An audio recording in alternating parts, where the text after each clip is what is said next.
namoota gurguddaa kana walitti bu'uu nama hin barbaanne nama sodaatu baalasilxaanii abbootii qabeenyaa diiyaaspooraa kanneen kana walitti bu'uu barbaadu akka carraa ta'ee galeessa aslii kennaa kun akkatti miidhamarraa ijoolleen keenya kun homaa rakkoo walii buusuu dadhabanii Habiibaa biratti maqaa wal balleessaa jiru wal himataa jiru waan kana ati jiddu galatti akka chaayinaa Oromoo jaalatu tokkotti nu ilaalii jedhanii osuma dhimma nama biraa laallu obboleettiin teenya ol baatee sooyyee biraa miliyoona 18 qaba paayileetiin Oromoo jette. Ana qaban jenne paayileetii Oromoo tokkotu ka biyya faranjii jiraatu miliyoona 18 qabaa jette. Dhugaadha moo soba achirraa eegallu.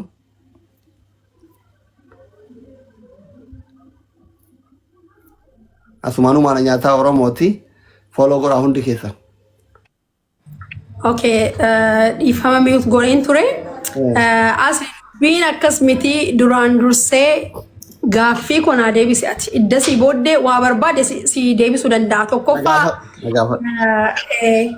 kaleessa ani yeroo duraa fi miidiyaa kanarratti maqaan keenya kan ka'e hammarratti maqaan keenya ka'ee hin beeku namni nu himate illee hin jiru namni nu himatu illee hin jiru gaafa namni akkastiin gadi ba'ee nama birrii hamma kana birrii irriba nama dhorku kana jedhee gaafa odeessu kana isin iyyuu manuma keessan kana bantanii akkastiin haasofsiisuun kun sirriidhaa iddoo namni itti gaafatamu sun hin jiraatinitti iddoo ani hin jiraatinitti naa bilbiluun qabdan turtanii keessaan naan barreessitan turtanii dubbii kana qabdanii narra jira yoo ta'e situ waasin haa ta'a rakkoon tokko hin jiru akkamittiin akkasii callisamee hoy hoyitiin haasa'amee dhumarratti immoo dubbiin iyyuu dhattee gandatti immoo galtee mucaan inni sun ilma isaanii ta'ee ani immoo kan ormaa ta'ee jedhani soon tala Oromooti. Maal dubbiin kun isin miidiyaa guddaa qabdu of harkaati. Miidiyaa guddaa of harkaati qabu jechuun ani namni barumsa akka kanarraati fudhatanii barbaadu isinillee jechaadha Dr. Asliin illee warri kaan illee maaliif yoo jette namoonni hedduun sobaan hololaan namni of ajjeesu jira namni gaa'ela hiiku jira namni gabaarraa badu jira namni rifatee jiru jira anillee xinnoo ishee ija nyaadhe gadi ba'ee ragatiin ta'ee fi badiyoo itti nama baduu danda'u miti gatii ta'eef hin jedhee ishee kanarraati tu eegallee bareedaa tokko kana lammaffaa immoo namni naa gaafadhaa jedhe kuni ofiisaa gadi ba'ee gaafata kan keenya jette idda ta'eeti waggaa isaallee hin beetu waggaa lama yookiin waggaa sadeette namni miliyoona 18 nyaatame gooftaa koo waggaa isaa mini guyyaa isaa mini guyyaatti abjuusaa keessa iyyuu wareersaan beektaa kanaafi namicha kanatu gaafatachuu qaba isheen haqanarraa qabdi taanaan anaaf sooyyeen kan walirraa qabna yookiin immoo jaarsummaa kana himannee ture sooyyeen gaafannee nuun deebisne jettee dubbii isheetti fufuun kanadha. Achirraa eegaluu qaba malee kana sinirraa qaba sinirraan qabuun abbaan irraa qaba jedhemmoo akkatti natti kenne wajjin gadi ba'ee viidiyootiin anillee isinillee gadi baanee wal duukaa haasa'uudha akkasi. Abbaan irraa qabu fidaadha amma. Abbaan irraa qabu fidaati. Teenyee haqa jiru fuunduraan haasofna mucaan kun immoo eenyu akka argateen gadi baatee ol gashiin haa dubbattu na duukaa rakkoon tokko hin jiru. Tole obboleetti ya dhugaa jette amma ani si dawwalee si gaafachuu dhabuu kiyyatti dhiifama na okkolchii takka inni lammataa akkuma qoosatti jaarsaaf jaartiin ol seenanii gizee waan kana kaasan maqaa lamaa meeshiin hin godhina akka namni sun waan kana sirreessuu fi wanni nyaatame yoo jiraate dubbadhaa jennaan keessumaa wal afaan wal qaqqabanii guruppii man nama jaarsaaf jaartiin beektaa namni lama birallee dabalamee homaa rakkoon qabu ragaa qabnaa risiitii jira waa hunda jira waan itti saalfannu hin qabnu dubbii dhugaatii nummaanuu dubbannee haasofnu jennaan akkasitti maqaa kee meeshiin godhanii isa amma gandatti wal galchan jettuu fi amma innillee mucalleen baalee atillee wallaggaa ani mootu chaayinadha ani si hundaafuu qixa atillee obboleessa kiyya innillee obboleessa kiyya wallahi isallee hin beeku sillee hin beeku innillee paayileetidha osoo ameerikaanidha jedhanii osoo carraa ameerikaa deemuu argadhe mukki rabbiin ta'e fedhu caccabsaa fedhu affaanyii fedhu kitfoo fedhu shiroo waan humna isaa nyaate itti eebbisiifatee waan ofii san galata qabda Oromoo bira. I'm so sorry si dawwaluu dhabuu kiyyaaf dhiifama. Garuu yeroo san maqaa meeshiin godhina jechaa ture waa tokko asii dhibbatti mucaan atileetii paayileetidha. Nama si'uu baay'ee dinqisiifatu eebaluu jennaan dhugaadha mucaa hin beekan. Yeroo jalqabaatiif miidiyaa kanatti nama afaan Oromoo dubbatu mucaa sana arge jedhee waggaa 5 dura wal baranneeni. Nama guddaadha hayyee dubbiin soban taatu jedhee itti dhiisee ammallee ijoolleen jaartillee gorma gurguddaa waan saalfatan hin dubbanne kan jedhu malee osoo amma namni hin beekne tokko yuuzarin yookiin namni ani hin beekne tokko dhufee sooyyeen na nyaata jedhe kabalee ofirraa gabbuusa. Wallaahi kaba dhugaa. Jarri kunillee jara kijibuu uummata biratti kijibuu uf kijibsiisee uf xiqqeessuu barbaadu miti. Kan himatamellee guddaa kan himataa jirullee gurguddaa lamaantu harka chaayinaa gurraachaa bu'ee jedheetuma dhiise amma maqaa si balleessanu ati dhugaa qabaattu jarri dhugaa qabaatu warruma himata sirratti banne yoo ol fidee waliin si ga'e hoo akkam jette kallattii kabajaan bareeda bifa disrespect waliin goonen jidduu keessanitti uummanni hin murteessaa anillee aga danda'e jidduutti baalaansi godhee dubbii keessa yoo isin ilaale osoo yeeti. Bareeda garuu maani beektaa nam ilaa ati dhaqxee gaafa himattu simaabalootiin obboleessi kee yoo himate situ dhaqee himatamaaf miti obboleessa keessadatu hamma umuriinsaa akka ati jettetti paayileetiidha waggaa 18 ol miniire isa mataa isaatu viidiyooti wal duukaa gadi baanee haasofna. Viidiyoo nu dubbise guyyaa tokko. Kanaafi innillee viidiyootiin gadi ba'ee anaaf isatti wal duukaa haasa'a malee ashitti miti kan na duukaa haasa'u. Akkas taanaan anillee nama narraa haasa'u hedduun qabaa jechaadha malee simaabalootiin miti. Ani akkamitti amantaa ani mucaan paayileetidha qilleensarra deemaa lafarra deemaa. No qilleensarra mini elaa asli waa tokko sitti hima ani obboleettiin kelle paayileetiin caala. Koomenti jalatti nama arrabsina nama guddaadha qalbiiwwan nama arrabsaniif kaan hin beektan. Dhaggeeffadhu asli. Kanaafi ani paayileetiidha jedhee namni tokko inshaallah paayileetii miti mootummaaf waaqaaf lafa walitti bushumaan ta'in si himatee jennaan abalu sin haqa qabataanaan an haqa koo qabadhee dhufeera fuuldura keetti dhala yoo barbaade ani si qofatti erguu nan danda'a si galee garuu an si qofaan qulqullaa'uu hin barbaadu borganama darbarsa dhagaatiin wal dha'anii karaarraa wal maqsuun kuni narratti akka dhaabbatu gatii barbaadu inni gadi ba'ee dubbachuu qaba. Maaliif Oromoon gaafa mammaaku tokkoffaa dubbiin itti gala qaba lammaffaa lolli daboon qabu si galee kanaafi atamma yoon firdi beetii tan kasasame asli dhaqee dhugaa naa ba'a miti asli naa kasasame abbaan manaa koo dhaqee naan kasasamu sooyyee waamamtee naa sooyyeedha kun garuu akka nama dirijjitii kanarratti akka nama waa balleessuu qabutti warra kiilolee jedhan an sooyyomeedha abbaan manaa koo abdiidha sooyyomeettiin kenne sooyyeettiin kenne abdiittiin kenne jechuun maqaadha. Sigale dirijjitiin garuu kan darbaa dabarsa darbu an hundeessitu haa ta'u malee kan keeti kan kooti kan uummata Oromooti. Sigale yoo balleessaan jiraate dogoggorri yoo jiraate irraa darbuu dandeessa. Kanarraan kan hafe garuu iddoo abbaan sun hin jirretti isheen xabaqaa miti. Xabaqaatiin haasofti taana anis xabaqaa qaba xabaqaa kootiin haasa abukaatooti.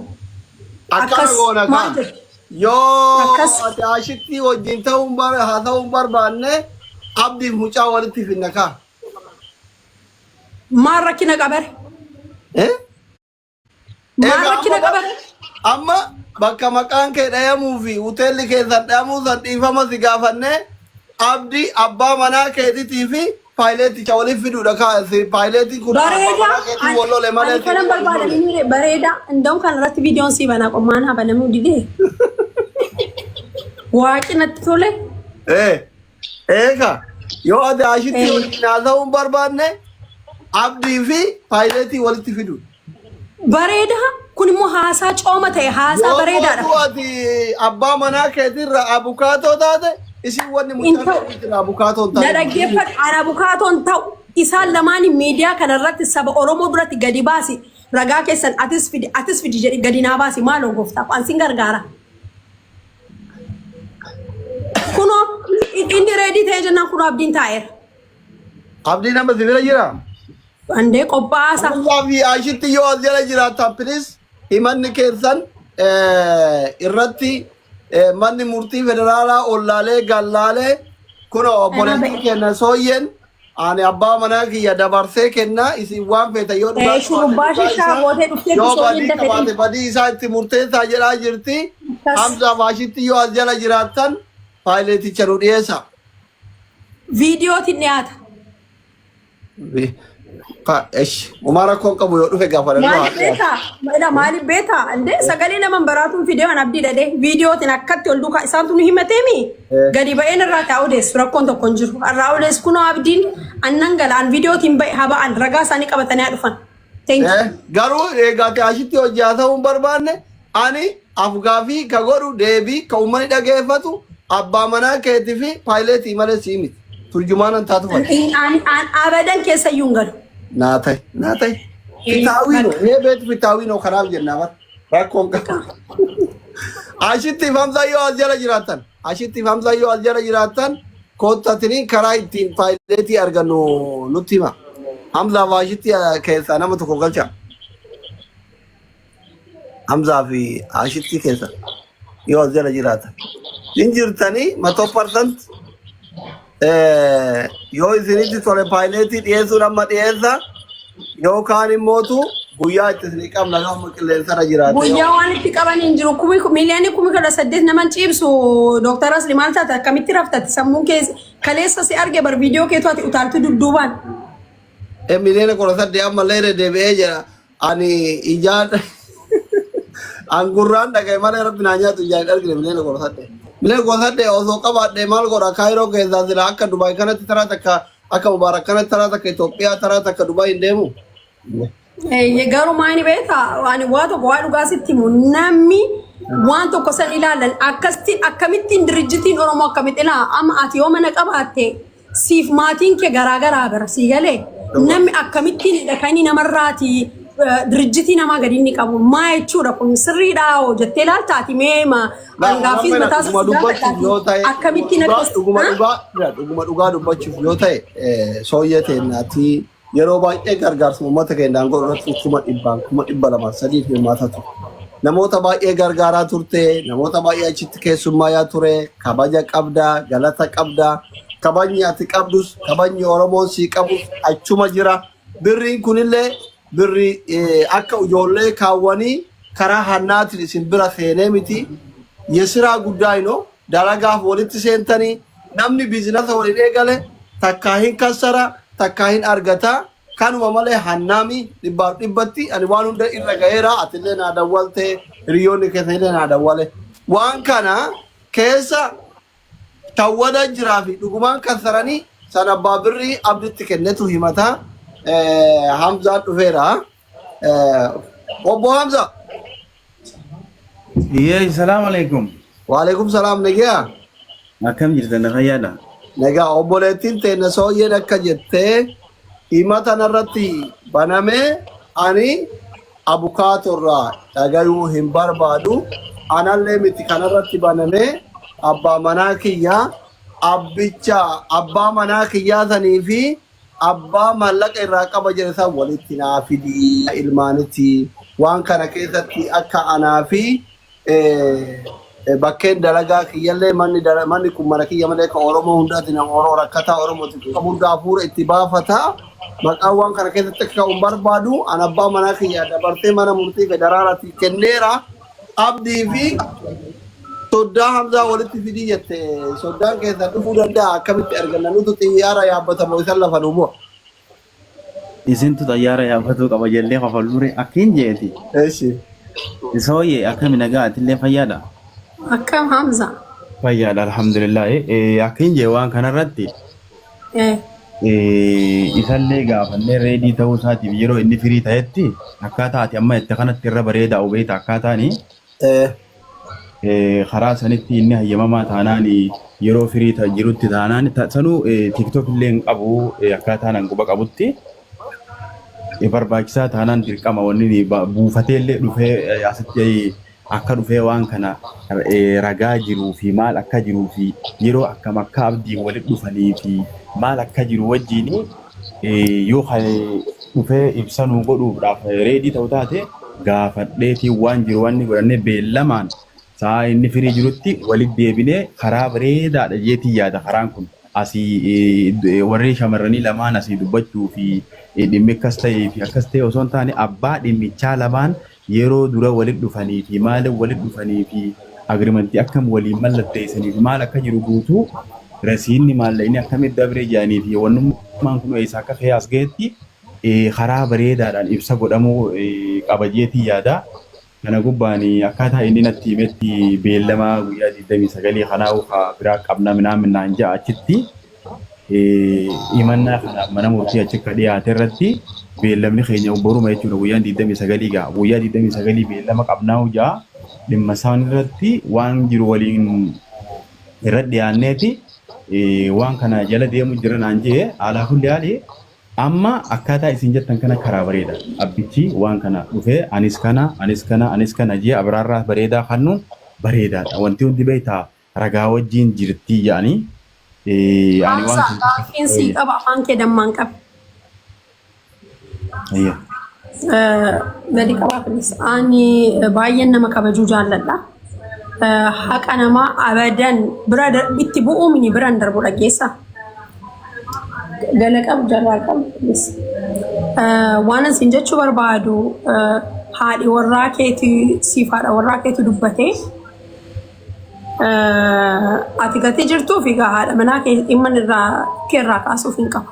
An dheera baay'een kabaja utuu irraatii buute irraan gasha maaliif arrabsoo kanaaf digiriif maastarsiin barbaadu beektaa baalagee maddaggee ta'uu malee an dhugaa isin jedha arrabaan hin beekamu yoon qabaadhe nama nan gargaara. Yoon balleesse Oromoon irraa kafaluu danda'a. Garuu ani haadha lamaaniiti ijoollee koo agarteetti yoo ta'e ijoollee qaxaleen qaba. Boorganama riikardiin kun hundumtuu hin ta'a beektaa. Jireenya koo keessatti jireenya nama ajjeesudha kan kaleessa irratti dalagame jecha. Ati akka dhiiraatti utuu bilbiltee duukaa abbaa manaa haqa jiru bartee